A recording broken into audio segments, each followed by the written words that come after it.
여러분, 제 이야기 좀 들어주시겠어요? 저는 지금 정말 믿을 수 없는 일을 겪었습니다. 3년 전, 저는 늦은 나이에 다시 사랑을 찾았다고 믿었어요. 하지만 그게 전부 거짓이었습니다. 아니, 거짓보다 더 끔찍한 진실이 숨어 있었어요. 제 이름은 박순희, 올해 65입니다. 남편 이강수 씨와 재혼한 지 3년째였어요.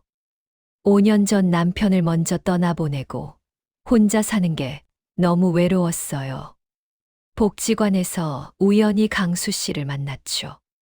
그분도 10년 전에 부인을 교통사고로 잃었다고 했어요. 서로의 아픔을 이해하는 사이였죠. 양쪽 자식들 반대가 심했어요. 특히 강수 씨 아들 준호가 완전 난리였죠. 아버지 재산 노리는 거 아니냐면서요. 어이가 없더라고요. 제가 가진 아파트만 해도 5억이 넘는데 말이에요. 그래도 우린 재혼했습니다. 늦은 나이에 찾은 행복이라고 믿었죠. 결혼 생활은 평온했어요. 강수 씨는 다정한 사람이었죠.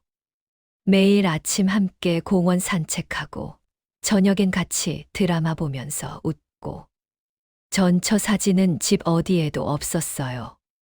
강수 씨가 너무 아파서 다 치웠다고 했죠. 저도 굳이 묻지 않았어요. 과거는 과거니까요. 한 가지 이상한 점이 있었다면 강수 씨가 가끔 악몽을 꿨어요. 한밤중에 식은땀 흘리며 깨어나곤 했죠. 괜찮아요? 라고 물으면 응 꿈 꿨어. 라고 하더라고요. 무슨 꿈이냐고 물으면 기억 안 나. 다시 자자. 라고 했어요. 그때는 그냥 넘어갔어요. 돌아가신 아내 생각에 그러려니 했죠. 그런데 한 달 전 모든 게 무너졌습니다. 토요일 오후였어요. 강수 씨는 친구들이랑 등산 갔고 저는 집에서 김장 준비를 하고 있었죠. 초인종이 울렸어요. 문을 여는 순간 저는 얼어붙었습니다. 50대 후반으로 보이는 여자가 서 있었어요. 명품 가방에 깔끔한 옷차림. 그런데 뭔가 이상하게 낯익은 얼굴이었어요. 누구세요? 라고 물었죠. 여자가 날 위아래로 훑어보더니 차갑게 웃었어요. 여기 내 집인데요. 난 김지영, 이강수의 아내예요. 순간 머리가 하얘졌어요. 당신이 강수 씨 전처, 하지만 10년 전에 교통사고로 죽었다고 들으셨죠? 거짓말이에요. 난 캐나다에 있었어요. 딸 유학 때문에. 이혼도 안 했고요. 법적으로 난 아직도 이강수의 정식 부인이에요. 다리에 힘이 풀렸어요. 그럼 나는 뭐죠? 중혼, 사기 결혼? 거실 소파에 앉아서 차를 마시고 있을 때 강수 씨가 돌아왔어요. 여보, 나 왔어요 하는 소리가 들렸죠. 거실로 들어선 강수 씨의 얼굴이 핏기가 싹 가셨어요. 지영아. 오빠, 오랜만이야. 그 순간 강수 씨는 제가 아니라 그 여자를 먼저 봤어요. 그리고 그 눈빛, 당황, 두려움. 순희 씨, 이게 아니라 설명 안 하셔도 돼요. 다 들었어요. 저는 방으로 들어가 문을 잠갔어요. 밖에서 두 사람이 다투는 소리가 들렸죠. 왜 왔어? 연락도 없이. 내 집인데 왜 못 와? 당신이 죽었다고 거짓말한 건 알고 있어. 그건 어쩔 수 없었어. 무슨 소린지 하나도 이해가 안 됐어요. 그날 밤 지영 씨가 호텔로 간 후 강수 씨가 제게 모든 걸 털어놨어요. 순희 씨 미안해요.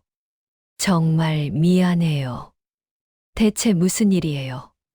왜 거짓말을 하신 거예요? 강수 씨는 한참을 망설이다가 입을 열었어요. 10년 전 지영이가 딸 데리고 캐나다로 갔어요. 이혼하자고 했죠. 근데 난 싫었어요. 재산 반으로 나누기도 싫었고, 혼자 늙는 것도 싫었고. 그래서요? 지영이가 떠나자마자 난 주변 사람들한테 교통사고로 죽었다고 거짓말했어요. 이혼 안 하고도 자유로워질 수 있잖아요. 믿을 수가 없었어요.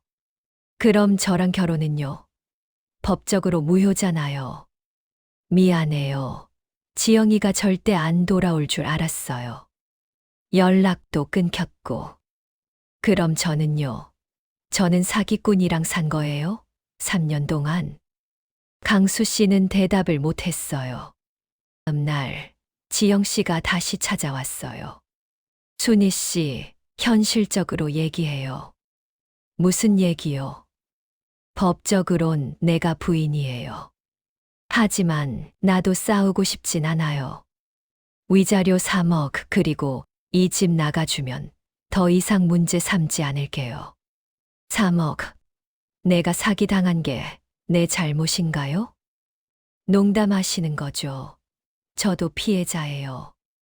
법적으론 그렇죠. 하지만 세상 사람들은 당신을 남의 남편 가로챈 여자로 볼 거예요. 소문나면 자식들 얼굴에 먹칠하는 거죠. 그 말에 숨이 막혔어요. 맞는 말이었거든요. 저는 떠나기로 마음먹었어요. 3억 받고 조용히. 짐을 싸던 그날 저녁 강수 씨 아들 준호가 급하게 찾아왔어요. 아주머니, 나가시면 안 돼요. 준호 씨, 난 이미 결정했어요. 아니에요. 그 여자 진짜 우리 엄마 아니에요. 뭐라고요? 준호가 휴대폰을 꺼내 보여줬어요. 오래된 사진들이었어요. 이게 우리 친엄마 사진이에요. 10년 전 찍은 거. 사진 속 여자는 지금 지영 씨와 닮았지만 뭔가 달랐어요. 얼굴형, 눈매가 성형했겠죠. 아니에요. 저 여자, 친엄마 목소리도 달라요. 그리고 엄마만 아는 걸 하나도 몰라요. 예를 들면요? 우리 집 강아지 이름도 몰랐어요. 10년 키운 강아지였는데. 그리고 엄마가 제일 좋아하던 노래 물어봤더니 엉뚱한 답을 했어요. 가슴이 두근거렸어요. 그럼 저 여자는 누구예요? 모르겠어요. 근데 분명 뭔가 꾸민 거예요. 아버지, 재산 노리고. 저와 준호는 계획을 세웠어요. 진실을 밝혀내기로. 다음 날, 저는 지영 씨를 만났어요. 3억 받겠어요. 대신 계약서 쓰죠. 확실하게. 현명한 선택이에요. 카페에서 만나기로 했어요. 준호는 옆 테이블에 숨어서 녹음하기로 했죠. 대화를 시작했어요. 그나저나 강수 씨랑 어떻게 다시 연락됐어요? 10년 동안 연락 끊겼다며? 아, 딸이 우연히 아버지 찾았어요. SNS로.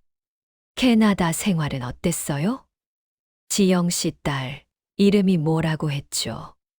수진이요. 그 순간 알았어요.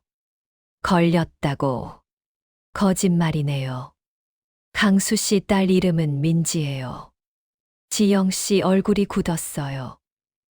뭔 소리. 당신 진짜 김지영 아니죠? 대체 누구예요? 여자의 얼굴이 창백해졌어요. 어떻게? 진짜 김지영은 어디 있어요? 한참을 침묵하던 여자가 웃기 시작했어요. 비웃음이었어요. 들켰네. 그래요. 난 김지영 아니에요. 난 최은미. 지영이 캐나다 룸메이트였어요. 뭐라고요? 지영이는 2년 전에 죽었어요. 병으로. 죽기 전에 이강수 얘기를 많이 했죠. 이혼도 안 해서 재산 청구할 수 있다고. 근데 지영이는 끝까지 그러지 않았어요. 그래서 당신이? 지영이 서류들을 다 가지고 있었어요. 주민등록증, 가족관계 증명서, 결혼증명서. 성형도 했어요. 지영이 사진 보고 어차피 10년 지났으니까 조금 다른 건 자연스럽잖아요. 소름이 돋았어요. 왜 이런 짓을? 3억이면 캐나다에서 편하게 살 수 있어요. 어차피 이강수가 거짓말로 시작한 인생인데 나도 거짓말로 한몫 챙기는 거죠. 그때 준호가 나타났어요. 다 녹음했어요. 은미의 얼굴이 하얗게 질렸어요. 경찰에 신고했어요. 은미는 사기죄로 입건됐죠. 그리고 강수 씨, 순희 씨, 다시 시작할 수 있을까요? 전 고개를 저었어요. 안 돼요. 당신이 10년 전에 한 거짓말이 이 모든 일을 만든 거예요. 진짜 지영 씨한테도, 저한테도, 심지어 사기꾼한테까지 기회를 준 거죠. 미안해요. 미안하다고 되는 게 아니에요. 우리 결혼은 법적으로 무효예요. 전 제 아파트로 돌아갈 거예요. 강수 씨는 울었어요. 하지만 전 돌아서지 않았어요. 그 후 한 달, 강수 씨는 캐나다에 있는 진짜 지영 씨 딸에게 연락했다고 해요. 어머니가 돌아가신 사실을 뒤늦게 알게 됐고, 장례도 제대로 치르지 못한 걸 후회했다고 하더라고요. 준호가 가끔 제게 연락해요. 아버지가 많이 후회하신다고. 하지만 전 용서할 수 없어요. 여러분, 제가 이 이야기를 하는 이유가 있어요. 거짓말은 눈덩이처럼 커진다는 거요. 강수 씨의 작은 거짓말이 저를 사기꾼으로 만들 뻔했고, 진짜 사기꾼을 불러들였어요. 재혼하실 때 상대방의 과거를 확실히 확인하세요. 전 배우자와의 관계, 이혼 서류, 모든 걸 명확히 하고 시작하세요. 그리고 외로움에 급하게 결정하지 마세요. 저는 이제 혼자예요. 하지만 거짓말 속에 사는 것보다는 훨씬 나아요. 복지관에서 친구들 만나고, 요가도 배우고, 나름 잘 지내고 있어요. 늦은 나이에 사랑도 좋지만, 제대로 된 사랑이어야 한다는 걸 비싼 값 치르고 배웠습니다. 여러분은 제 같은 실수 하지 마세요.